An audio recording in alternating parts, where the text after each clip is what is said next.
നമസ്കാരം, welcome back to my YouTube channel. എല്ലാവരും എന്ത് പറയുന്നു? സുഖമായിട്ടിരിക്കുന്നു. ഇന്നൊരു സൺഡേ ആണ്, സമയം 1:30 മണിയായി. ഞാൻ അങ്ങനെ പ്രത്യേകിച്ച് ഒരു വീഡിയോ എടുക്കുന്നു എന്ന് പറഞ്ഞിട്ട് അങ്ങനെ ഒരുങ്ങിയിട്ടൊന്നുമില്ല. സാധാരണ നോർമൽ സൺഡേസിൽ ഞാൻ വീട്ടിൽ എങ്ങനെയാണ് ഇരിക്കുന്നത് അതുപോലെ തന്നെ. അപ്പോൾ എനിക്ക് പെട്ടെന്നൊരു ഐഡിയ തോന്നി. സിമ്പിൾ ഐഡിയ ആണ്, എല്ലാവർക്കും അറിയാവുന്നതായിരിക്കാം. പക്ഷെ എനിക്ക് തോന്നി ആ ഒരു ഐഡിയ നിങ്ങളോടൊന്ന് ഷെയർ ചെയ്യാന്ന്. അപ്പോൾ എല്ലാവരും എൻ്റെ ഈ വീഡിയോ അവസാനം വരെ കാണുമെന്ന് വിചാരിക്കുകയാണ്. എല്ലാവർക്കും എൻ്റെ വീഡിയോയിലേക്ക് സ്വാഗതം. അപ്പോൾ എൻ്റെ ഐഡിയ എന്ന് പറഞ്ഞാൽ പ്രത്യേകിച്ചൊന്നുമില്ല. നമ്മളെപ്പോലുള്ള വീട്ടമ്മമാർക്ക്, വീട്ടമ്മ എന്ന് പറയുമ്പോൾ എന്നെ സംബന്ധിച്ചിടത്തോളം ഞാൻ വർക്ക് ചെയ്യുന്ന ഒരു ലേഡിയും കൂടിയാണ്, അതുപോലെ വീട്ടിലെ കാര്യങ്ങൾ ചെയ്യേണ്ട ഒരാളും കൂടിയാണ്. അപ്പോൾ നമുക്ക് പെട്ടെന്ന് ഒരു സാമ്പാർ എങ്ങനെ എളുപ്പത്തിൽ തയ്യാറാക്കാന്നുള്ളൊരു ഐഡിയ ആയിട്ടാണ് ഞാൻ വന്നിരിക്കുന്നത്. ഒരുപക്ഷെ നിങ്ങൾക്ക് എല്ലാവർക്കും അറിയുണ്ടായിരിക്കും, എന്നാലും അതങ്ങ് ഷെയർ ചെയ്തേക്കാമെന്ന് വിചാരിച്ചു. കാരണം എനിക്ക് ഇന്ന് പെട്ടെന്ന് തോന്നിയൊരു ഐഡിയ ആണ്. ഇന്നിപ്പോൾ സൺഡേ ആണല്ലോ. നോർമലി വർക്കിംഗ് വുമൺ, അതായത് സാധാരണ ഈ വർക്ക് ചെയ്യുന്ന ലേഡീസിനൊക്കെ മാക്സിമം റെസ്റ്റ് ചെയ്ത് വളരെ സമയം എടുത്തിട്ടൊക്കെ ആയിരിക്കും വീട്ടിലെ കാര്യങ്ങളൊക്കെ ചെയ്യുക, അല്ലെ? അപ്പൊ അതുപോലെ ഞാനും അങ്ങനെ ഇരുന്ന് കുറച്ചു നേരമൊക്കെ ഇരുന്ന് ഭക്ഷണമൊക്കെ കഴിച്ച് വളരെ ലാഗ് ചെയ്തിട്ടൊക്കെ ചെയ്യുന്നത്. സമയം ഇപ്പൊ 1:30-1:45, എന്നാൽ 2 മണിയാകുമ്പോഴേക്കും ലഞ്ച് കഴിക്കുകയും വേണം. അപ്പൊ പിന്നെ ഒരു സാമ്പാർ, ചോറും മറ്റുള്ള സംഭവങ്ങളൊക്കെ ഉണ്ട്. അപ്പൊ ഒരു സാമ്പാർ എങ്ങനെ തട്ടിക്കൂട്ടാന്നുള്ളൊരു ഇതിലേക്കാണ് ഞാൻ തീരുമാനിച്ചിരിക്കുന്നത്. അപ്പൊ ഒത്തിരി നീട്ടുന്നില്ല, ഞാൻ വളരെയധികം എളുപ്പത്തിൽ തന്നെ ആ സംഭവം ഞാൻ അവതരിപ്പിക്കാൻ പോവാണ് കേട്ടോ. എല്ലാവരും റെഡി ആയിട്ടിരിക്കുക. അപ്പോൾ ബാക്ക്ഗ്രൗണ്ടിൽ ഇതേപോലെ കുറച്ച് നേന്ത്രപ്പഴമൊക്കെ വെച്ചിട്ടുണ്ട് കേട്ടോ. അതൊക്കെ നമ്മൾ രാവിലെ കഴിക്കാൻ വേണ്ടിയിട്ട് വെച്ചിരിക്കുന്നതാണ്. മറ്റുള്ള ക്ലീനിങ്ങും കാര്യങ്ങളൊക്കെ കഴിഞ്ഞു. അപ്പോൾ ഇനി കറി വെക്കുക എന്നുള്ളതാണ്. എന്ത് കറി വെക്കുന്ന ആലോചിച്ച് കുറേ സമയം പോയി. അപ്പോൾ ഇന്നലെ ഉണ്ടാക്കിയ കുറച്ച് തോരനും കാര്യങ്ങളൊക്കെ കൂടി ഇരിപ്പുണ്ട്, ചോറും ഉണ്ട്.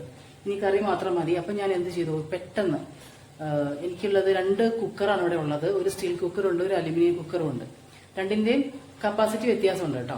അപ്പൊ ഞങ്ങൾക്ക് കറി വെക്കാനായിട്ട് ആ സ്റ്റീൽ കുക്കർ മതി. 1.5-2 ലിറ്ററിന്റെ കുക്കറാണ്. ഈ മുടി ഇങ്ങനെ അനുസരിക്കാതെ ഇങ്ങനെ നിൽപ്പുണ്ട് കേട്ടോ, അവിടെ കിടക്കട്ടെ. അപ്പൊ ഞാൻ എന്ത് ചെയ്തു, പരിപ്പ്, ആവശ്യത്തിനുള്ള കുറച്ച് പരിപ്പ് ഞാൻ കഴുകി വൃത്തിയാക്കി ഒരു പാത്രത്തിൽ വെച്ചിട്ടുണ്ട്. അതുപോലെ പിന്നെ കഷ്ണങ്ങൾ, ആവശ്യമുള്ള കഷ്ണങ്ങൾ, ഉള്ളി, തക്കാളി, പച്ചമുളക്, ഉരുളക്കിഴങ്ങ്, ക്യാരറ്റ്, അങ്ങനെയുള്ള അവൈലബിൾ ആയിട്ടുള്ള പച്ചക്കറികളെല്ലാം ഒന്ന് കഴുകി വൃത്തിയാക്കി നുറുക്കി അതൊരു സൈഡിൽ മാറ്റി വെച്ചു. വേഗത്തിൽ കറിവേപ്പിലൊക്കെ മാറ്റി വെച്ചു. മല്ലിച്ചപ്പ് ഉണ്ടെങ്കിൽ ഏറ്റവും നല്ലതാണ്, പക്ഷെ മല്ലിച്ചപ്പ് ഇന്ന് എനിക്ക് ഇല്ല, എൻ്റെ കയ്യിലില്ല. പിന്നെ ഉള്ളത് ഒരു പാത്രത്തിനകത്ത് ആവശ്യമായ പൊടികൾ, മഞ്ഞൾപ്പൊടി, മുളക് പൊടി, മല്ലിപ്പൊടി, പിന്നെ കായപ്പൊടി, സാമ്പാർ പൊടി, സാറാസിന്റെ സാമ്പാർ പൊടിയാണ് ഞാൻ ഉപയോഗിക്കുന്നത് കേട്ടോ. ഇതെല്ലാം കൂടെ കൃത്യമായ ഒരളവിൽ ഞാൻ റെഡിയാക്കി വെച്ചു. എന്നിട്ട് എൻ്റെ ഈ കുക്കർ 2 ലിറ്ററിന്റെ കുക്കറാണ്. ഈ 2 ലിറ്ററിന്റെ കുക്കർ ഞാൻ അടുപ്പത്ത് വെച്ച് വെളിച്ചെണ്ണ ഒഴിച്ച് ചൂടായപ്പോൾ കടുകിടുന്നു, പൊട്ടുന്നു, ഉലുവ, ജീരകം, ഇതെല്ലാം ഇട്ടതിന് ശേഷം, അതൊക്കെ ഒത്തിരി വേണ്ടൊക്കെ കുറച്ച് മതി കേട്ടോ.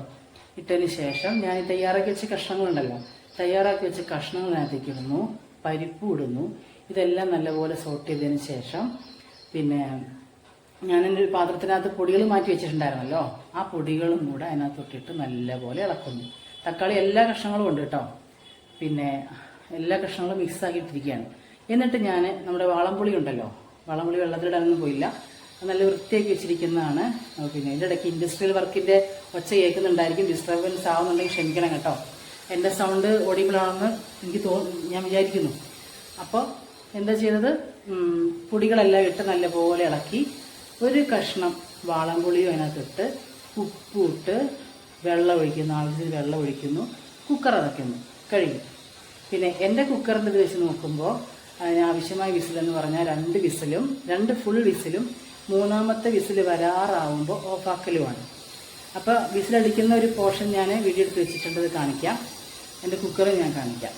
ഇതെല്ലാം കഴിഞ്ഞ് വിസിലെല്ലാം പോയതിന് ശേഷം എന്ത് ചെയ്യുക, തുറക്കുമ്പോൾ നമ്മൾ എന്ത് ചെയ്യണം, കുറച്ച് സമയം, ഒരു 5 മിനിറ്റ്, വിസിലെല്ലാം പോയതിന് ശേഷം തുറക്കണമല്ലോ. 5 മിനിറ്റ് കഴിഞ്ഞിട്ട് നമ്മൾ പിന്നെ തുറന്നതിന് ശേഷം ഒരു 5 മിനിറ്റ് നമ്മൾ സിമ്മിലൊന്ന് ഇട്ട് വെക്കണം, സിമ്മിലൊന്ന് തിളപ്പിക്കണം. ആ സിമ്മിൽ തിളപ്പിക്കുമ്പോൾ എണ്ണയ്ക്കൊന്ന് മുകളിൽ വന്ന് തെളിയൊക്കെ ചെയ്യും. വേണമെങ്കിൽ നമുക്ക് ആ സമയത്ത് ഉപ്പും ഒക്കെ നോക്കി, ഉപ്പൊക്കെ കുറവാണെങ്കിൽ ഉപ്പിടാം. കുറച്ചും കൂടെ സാമ്പാർ പൊടി മെല്ലെ ഒന്ന് അതിൻ്റെ മുകളിൽ ഇങ്ങനെ വിതറാം. വേണമെങ്കിൽ ഇച്ചിരി കായപ്പൊടി. കഴിയും. 10-15 മിനിറ്റ് കൊണ്ട് സാമ്പാർ റെഡിയായി എന്നുള്ളതാണ്. അപ്പൊ എല്ലാവരും ഒന്ന് ട്രൈ ചെയ്ത് നോക്കുക. അങ്ങനെ സാമ്പാറിന്റെ ഫൈനൽ സ്റ്റേജാണ് ഇത്. ഞാൻ പറഞ്ഞതുപോലെ ഇപ്പൊ ലാസ്റ്റ് ഒരു 5 മിനിറ്റ് ഞാൻ സിമ്മിലിട്ടിരിക്കുകയാണ്. എണ്ണയൊക്കെ തെളിഞ്ഞിരിപ്പുണ്ട്. നല്ല ടേസ്റ്റുള്ള സാമ്പാറാണ് കേട്ടോ. നമ്മുടെ സാമ്പാറിന് ടേസ്റ്റ് കൂട്ടുന്ന ഒരു ടിപ്പ് എന്താണെന്ന് ഞാൻ പറഞ്ഞു തരട്ടെ. നമ്മുടെ ലാലേട്ടന്റെ മിഥുനം സിനിമയില് പുള്ളി ഒരു ടിപ്പ് പറയുന്നുണ്ട് സുലോചനയോട്. സാമ്പാറിന് ടേസ്റ്റ് വരണമെങ്കിൽ നമ്മൾ ലാസ്റ്റ് കടുക് താളിക്കുമ്പോൾ അതിലൊരു നുള്ള് ഉലുവയും ഒരു നുള്ള് ജീരകവും കൂടെ ചേർത്ത് താളിച്ചിടണം എന്നുള്ളത്. സത്യം പറഞ്ഞാൽ അത് തന്നെയാണ് ഇതിന്റെ ഹൈലൈറ്റ്. പക്ഷെ ഈ സംഭവം ഞാൻ ആദ്യം തന്നെ കുക്കറിൽ ചെയ്തെന്നുള്ളതാണ്. പക്ഷെ നമ്മളിപ്പോ സാമ്പാറൊക്കെ സാധാരണ നമുക്ക് സമയമൊക്കെ എടുത്ത് സാമ്പാർ ഉണ്ടാക്കുന്ന സമയത്ത് ലാസ്റ്റ് ഈ പറഞ്ഞതുപോലെ കടുക് താളിച്ചിടുമ്പോൾ അതിനകത്ത് ഒരു നുള്ള് ഉലുവയും ഒരു നുള്ള് ജീരകവും ഇട്ടിട്ട് ഉണ്ടാക്കി കഴിഞ്ഞാൽ നല്ല ടേസ്റ്റാണ്. പിന്നെ ഇതിൽ വരുന്ന വേറൊരു പ്രത്യേകത എന്ന് വെച്ചാൽ നമ്മൾ ഈ പൊടികളൊക്കെ ഒന്ന് എണ്ണയിൽ കുറച്ചൊന്ന് മൂപ്പിച്ചിടണം. അതും ഇതിനൊരു പ്രത്യേക ടേസ്റ്റാണ്. നമ്മൾ ചുമ്മാ കഷ്ണങ്ങളൊക്കെ വേവിക്കാൻ വെക്കുമ്പോൾ എല്ലാ പൊടികളും ഇട്ടിട്ട് ചുമ്മാ വേവിച്ചെടുക്കരുത്. ഇതൊക്കെ ഒന്ന് നമ്മൾ എണ്ണയിൽ മൂപ്പിച്ചിട്ട് കഴിഞ്ഞാൽ അതിന് പ്രത്യേക ടേസ്റ്റാണ്. അതിന് മുമ്പ് ഞങ്ങൾ ഒരു സാമ്പാർ ഉണ്ടാക്കുന്നതിന്റെ ഒരു ഷോർട്ട് വീഡിയോ ഇട്ടിട്ടുണ്ടായിരുന്നു. അത് കുറച്ചും കൂടെ എക്സ്പ്ലെയിൻഡ്, അതായത് കുറച്ചും കൂടെ ഒരു ഇലാബറേറ്റ് ആയിട്ടുള്ള സംഭവമാണ് ഇത്. പക്ഷെ വളരെ 10 മിനിറ്റ്സ് 15 മിനിറ്റ്സ് കൂടെ ഉണ്ടാക്കുന്ന ഒരു സാമ്പാറാണ് കേട്ടോ. നല്ല ടേസ്റ്റാണ്. ഇതൊന്ന് ചെറിയ തീയിലൊന്നായി ഒന്ന് ജസ്റ്റ് ഒന്ന് കുറുകിയാൽ മാത്രം മതി. നല്ല ടേസ്റ്റുള്ള സാമ്പാറാണ്. ഞാൻ ആലോചിക്കാറുണ്ട് എപ്പോഴും, ചിലരൊക്കെ ഒരു സാമ്പാർ ഉണ്ടാക്കാൻ വേണ്ടിയിട്ട് എത്ര സമയം എടുക്കുമ്പോൾ അതിൻ്റെതായ ടേസ്റ്റ് വ്യത്യാസമൊക്കെ കാണും കേട്ടോ, ഇല്ലെന്ന് ഞാൻ പറയുന്നില്ല. അത് ഓരോരുത്തരുടെ ഇഷ്ടമാണ്. ഇതിപ്പോൾ നമ്മൾ ഈ ബിസി വർക്ക് ചെയ്യുന്ന, അതായത് ബിസി വിമൻ, അവർക്ക് വേണ്ടൊരു ടിപ്പാണത്. അപ്പോൾ എല്ലാവർക്കും ഇത് ഇഷ്ടപ്പെട്ടു. അപ്പൊ ഇതിലും എളുപ്പത്തിൽ സാമ്പാർ വെക്കാൻ അറിയാവുന്ന ആൾക്കാരുണ്ടെങ്കിൽ ഒന്ന് അഭിപ്രായം ചെയ്യണം. കാരണം എന്താണെന്ന് വെച്ചാൽ എളുപ്പപ്പണിയാണ് ഞാൻ എപ്പോഴും പ്രൊമോട്ട് ചെയ്യുന്നത്. എളുപ്പത്തിൽ നമ്മൾ എങ്ങനെ നമ്മുടെ വർക്ക് ചെയ്യാം, അത് കഴിഞ്ഞ് നമുക്ക് എങ്ങനെ റിലാക്സ് ചെയ്യാം എന്നുള്ളതാണ് ഞാൻ ഏറ്റവും കൂടുതൽ ആഗ്രഹിക്കുന്നത്. കാരണം നമുക്ക് ഒത്തിരി നേരം ഇങ്ങനെ പണിയെടുത്തിട്ടെങ്കിലും നമ്മുടെ വേണ്ടപ്പെട്ട സമയങ്ങളൊന്നും കളയേണ്ട ആവശ്യമില്ല. കാരണം നമ്മളെന്ന് പറഞ്ഞാൽ വർക്കിംഗ് വുമൺ എന്ന് പറഞ്ഞു കഴിഞ്ഞാൽ നമുക്ക് ഒത്തിരി കാര്യങ്ങളുണ്ട്. പുറത്ത് ജോലി, അകത്ത് ജോലി, മൊത്തം ജോലി ചെയ്ത് നമ്മുടെ ലൈഫ് ലോങ് ഇങ്ങനെ ഒത്തിരി ജോലി ചെയ്ത് കഷ്ടപ്പെടേണ്ട ആവശ്യമില്ലല്ലോ. അപ്പൊ അത് കാരണം നമ്മൾ മാക്സിമം എത്രത്തോളം എളുപ്പത്തിൽ പണിയെടുക്കുക എന്നുള്ളത് ഞാനിങ്ങനെ എക്സ്പ്ലോർ ചെയ്യും. അങ്ങനെ എക്സ്പ്ലോർ ചെയ്തിട്ട് അതനുസരിച്ചാണ് ഞാൻ കൂടുതൽ കാര്യങ്ങൾ ചെയ്യുന്നത്. അപ്പൊ പിന്നെ നമുക്ക് ടെൻഷനില്ല, കാര്യങ്ങളൊക്കെ നടക്കുകയും ചെയ്യും, എന്നാൽ നമുക്ക് വേണ്ടത്ര സമയം റിലാക്സ് ചെയ്യാൻ കിട്ടുകയും ചെയ്യും. അല്ലാതെ ഫുൾ ടൈം വർക്ക് ചെയ്തിട്ട് നമ്മുടെ ലൈഫ് ഇങ്ങനെ അങ്ങോട്ട് സ്പോയിൽ ചെയ്യാൻ ഞാൻ ആഗ്രഹിക്കുന്നില്ലെന്ന് എൻ്റെ ഒരു കോൺസെപ്റ്റ്. വ്യത്യസ്ത കോൺസെപ്റ്റുള്ള ആൾക്കാരുണ്ടായിരിക്കാം, അത്രയേ ഉള്ളൂ.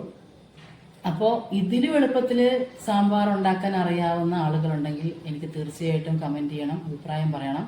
പിന്നെ എൻ്റെ ഈ ഈസി സാമ്പാറിനെ കുറിച്ച് നല്ല ഒത്തിരി ഇഷ്ടമായെങ്കിൽ തീർച്ചയായിട്ടും ട്രൈ ചെയ്യുക. വർക്കിംഗ് വിമൻസിനൊക്കെ ഒരുപാട് ഉപകാരപ്പെടും. ട്രൈ ചെയ്യുക. കാരണം ഇതൊക്കെ നല്ലൊരു ടിപ്പല്ലേ.